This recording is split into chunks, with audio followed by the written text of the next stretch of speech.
जय माता दी दोस्तों, कैसे हैं आप सब। दोस्तों बात कर रहे हैं 24 और 25 जनवरी की कि ये 2 दिन मकर राशि वालों के लिए कैसे रहने वाले हैं। इन 2 दिनों में मकर राशि वालों को क्या खुशखबरी सुनने को मिल सकती है, किन बातों में इन्हें सावधानी रखनी चाहिए। तो इन 2 दिनों का राशिफल जानने से पहले हम इन 2 दिनों का पंचांग जान लेते हैं। 24 जनवरी 2026 दिन शनिवार रहेगा। माघ माह शुक्ल पक्ष की षष्ठी तिथि रहेगी। शिव योग रहेगा जो 2:01 तक रहेगा। उसके बाद सिद्ध योग प्रारंभ हो जाएगा। उत्तरा भाद्रपद नक्षत्र रहेगा जो 2:16 तक रहेगा। उसके बाद रेवती नक्षत्र प्रारंभ हो जाएगा। चंद्रमा मीन राशि में रहेंगे। अभिजीत मुहूर्त का समय रहेगा 12:11 से 12:54 तक। राहु काल का समय रहेगा सुबह 9:53 से 11:13 तक। अब बात करते हैं 25 जनवरी की। 25 जनवरी 2026 दिन रविवार रहेगा। माघ माह शुक्ल पक्ष की सप्तमी तिथि रहेगी। सिद्ध योग रहेगा जो 11:45 तक रहेगा। उसके बाद साध्य योग प्रारंभ हो जाएगा। रेवती नक्षत्र रहेगा जो 1:36 तक रहेगा। उसके बाद अश्वनी नक्षत्र प्रारंभ हो जाएगा। चंद्रमा 1:36 तक मीन राशि में फिर मेष राशि में आ जाएंगे। अभिजित मुहूर्त का समय रहेगा 12:12 से 12:54 तक। राहु काल का समय रहेगा शाम 4:34 से 5:54 तक। जैसा कि आप सब जानते ही हैं कि हमारे हिंदू धर्म में तुलसी को पूजनीय माना जाता है। भगवान विष्णु और माता लक्ष्मी की प्रिय तुलसी अधिकतर घरों में लगी भी मिल जाती है। और वास्तुशास्त्र की अगर बात करें तो तुलसी का पौधा घर पर लगाना काफ़ी शुभ माना जाता है। और कहा जाता है कि जो व्यक्ति तुलसी जी का आदर पूजा और सेवा करता है उसके जीवन में सौभाग्य पुण्य और भगवान की कृपा दृष्टि बनी रहती है। तुलसी के पत्तों का सेवन करना भी बेहद शुभ माना जाता है।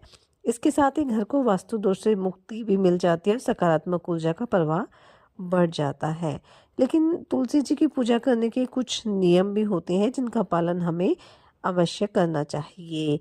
और आप सब ये भी जानते होंगे कि रविवार के अलावा एकादशी के दिन भी तुलसी के पौधे पर जल नहीं चढ़ाना चाहिए। ये भी कहा जाता है कि जो तुलसी की छाया है वो पितरों को तृप्त करती है। घर में तुलसी लगाने से श्राद्ध के बराबर कल्याण मिलता है। तुलसी की जो मंजरी होती है वो भगवान के चरणों में अर्पित करने वाला व्यक्ति चाहे कितना भी दोषयुक्त क्यों ना हो, उसे कभी यमपुरी का भय नहीं होगा। और तुलसी का से घिसा हुआ चंदन लगाने से हमारे पाप जल जाते हैं। और एकादशी के दिन तुलसी में जल इसलिए नहीं देना चाहिए क्योंकि एकादशी के दिन माता लक्ष्मी निर्जला व्रत रखती है। और अगर इस दिन तुलसी जी पर जल चढ़ाया जाता है तो ऐसा माना जाता है कि उनका जो व्रत है वो भंग हो जाता है। इसी कारण इस दिन जल चढ़ाने से सभी लोग बचते हैं। भागवत कथा, गोपाल सहस्त्रनाम या नाम जप यदि तुलसी के समीप बैठकर किया जाए तो उसका फल कई गुना बढ़ जाता है। तुलसी की माला से जप करना अत्यंत शक्तिशाली माना गया है क्योंकि यह मन को शुद्ध कर भक्ति को स्थिर बनाती है। साथ ही तुलसी का सेवन और तुलसी माला को धारण करना भगवान श्री कृष्ण को वश में करने जैसा माना गया है। तुलसी की माला से नाम जप करने पर आध्यात्मिक सिद्धि बहुत जल्दी प्राप्त होती है। तो ये थी तुलसी में जल अर्पित करने संबंधित कुछ नियम या तुलसी पूजा करने से हमें क्या लाभ प्राप्त होता है। तो चलिए बात कर लेते हैं ये 2 दिन मकर राशि वालों के लिए कैसे रहने वाले हैं। ये 2 दिन मकर राशि वालों के लिए मिले जुले रहने वाले हैं क्योंकि इन 2 दिनों में जो चंद्रमा है वो मीन राशि में है और मीन राशि में शनिदेव है। और जब चंद्र शनि की युति होती है तो विष दोष भी बनता है।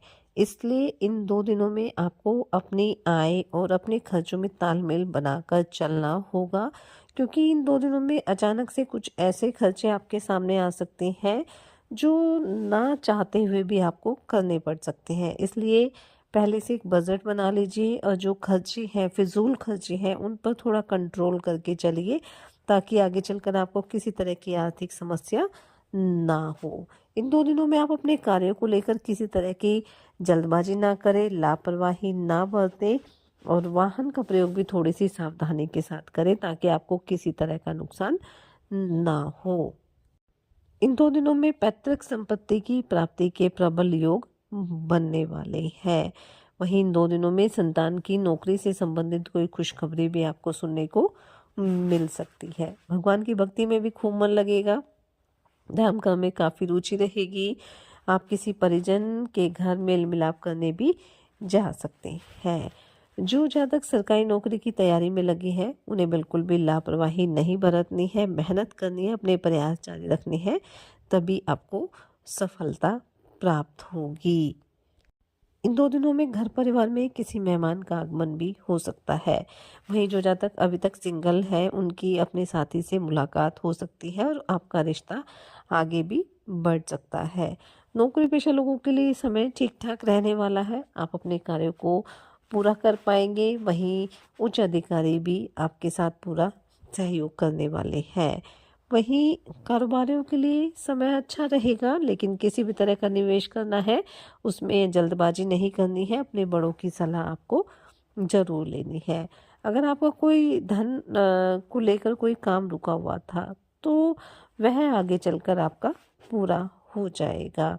और किसी काम की शुरुआत करने का अवसर अगर आपको मिलता है तो आपको अपने बड़ों की सलाह ज़रूर लेनी है, लेकिन जो भी इससे संबंधित जानकारी है वो किसी बाहर वाले व्यक्ति के साथ शेयर नहीं करनी है, नहीं तो बाद में वह इसका फ़ायदा उठा सकता है।